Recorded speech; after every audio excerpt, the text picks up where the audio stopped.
তা আমরা তো এইটাই ধীরে বসে আছি, বলতেছে তোমাদেরকে একটা সিল মারা হবে। আমরা তো নতুন মানুষ, আমরা বুঝি না এত কিছু, বুঝি না। পরে এক সপ্তাহ পরে আমাদেরকে একটা সিল মারছে এই মাজার উষা জায়গাটার মধ্যে।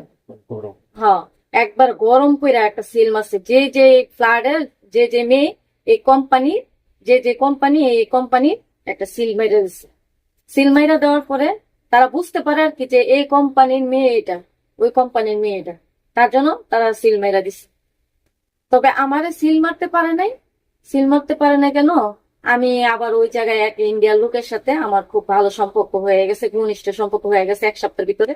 তার সাথে ভালো মিল দিয়ে দিচ্ছি, আমার বান্ধবীকে আমি বুঝতে দিইনি। আমি বুঝে গেছি যে এই জায়গায় তো অনেক কিছু হয়, অনেক কিছু হবে, খারাপ কিছু হবে, ভালো কিছু হবে না। তখন আমি বুঝে গেছি। পরে আমি ওরে সবকিছু জিজ্ঞাসলাম, ও বলতেছে এটা ইন্ডিয়া।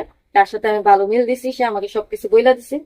বইলা দেওয়ার পরে আমি বলতেছি যে আমি কিভাবে এখান থেকে কি হব। সে অনেক ভালো মানুষ, তার সাথে এখন আমার রিলেশন আছে, এখন আমার রিলেশন আছে, তার সাথে আমি কথা কই। সে আমার বাইক ফিরে দিছে, ইন্ডিয়া থেকে সে আমাকে বাইক ফিরে দিছে। আমি আজীবন থাকবো।